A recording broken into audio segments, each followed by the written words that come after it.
से बनाया गया नामुमकिन कहा जाने वाला इंग्लैंड और फ्रांस के बीच समुंदर के नीचे से 50 किलोमीटर लंबा टनल। दोस्तों, इस टनल को बनाते समय यह फैसला हुआ कि इंग्लैंड और फ्रांस दोनों अपनी अपनी तरफ से टनल खोदेंगे। यह काम इतना बड़ा था कि 10 टीमों ने मिलकर इस काम को पूरा किया। टनल को खोदने के लिए टनल बोरिंग मशीन का इस्तेमाल किया जाना था, लेकिन आज से पहले 50 फीट के डायमीटर का टीबीएम मशीन बना ही नहीं था और इसीलिए एक नया टीबीएम मशीन हजारों मील दूर बनाया गया। यह मशीन हाइड्रोलिक की मदद से आगे बढ़ेगी। अपने टंगस्टन ब्लेड्स की मदद से मिट्टी खोदी गई और कन्वेयर बेल्ट से मिट्टी बाहर निकाली जाएगी। मिट्टी खोदने में खतरा था और इसीलिए पहले जांच हुई और पता चला कि इंग्लैंड वाली साइड एक चौकी लेयर है और वहां से पानी का लीकेज तो नहीं होगा, लेकिन फ्रांस वाली साइड जमीन के नीचे क्रैक्स बहुत थे और इसीलिए उस तरफ खुदाई के लिए खास तरह की टीबीएम मशीन बनाई गई जो कि सबमरीन का काम भी करेगी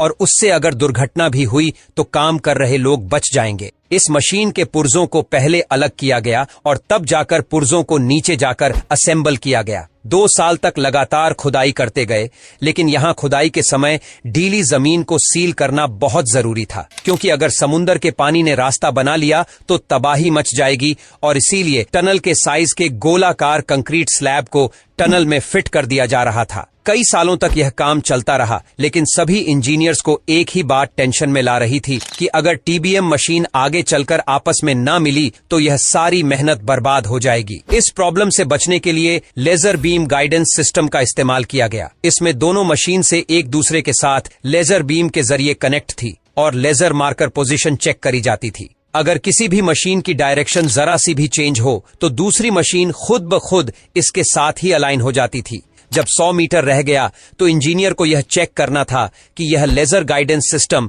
सही से काम कर भी रहा है या नहीं, और इसीलिए उन्होंने जब 100 मीटर बचा तो एक रोड को दूसरी साइड भेजा और इससे पता चल गया कि दोनों मशीनों में सिर्फ 10 इंच का ही फर्क है, जो कि इतना चल जाएगा। अब यहां पर 50 फीट के डायमीटर की मशीन थी और कंक्रीट स्लैब लगने के बाद टनल का डायमीटर सिर्फ 46 फीट ही रह गया था। अब इसका यह मतलब हुआ कि मशीन को ऐसे ही बाहर नहीं ले जाया जा सकता। मशीन को डिसअसेंबल करके भी प्रॉब्लम का सॉल्यूशन नहीं मिल रहा था, क्योंकि मशीन को डिसअसेंबल करने का खर्चा नई मशीन खरीदने से भी ज्यादा आ रहा था और इसीलिए दोनों में से पहले तो एक मशीन का मैकेनिकल सुसाइड करवाया गया, यानी कि उसे नीचे की तरफ भेजकर हमेशा के लिए दफन कर दिया गया, और उसके बाद दूसरी वाली मशीन ने बाकी का काम खत्म कर दिया और उसके बाद दूसरी वाली टीबीएम को डिसअसेंबल करके वापस टनल से बाहर ले जाया गया और इस तरह दोनों कंट्री को 13,000 सालों बाद टनल के जरिए जोड़ा गया। इस प्रोजेक्ट में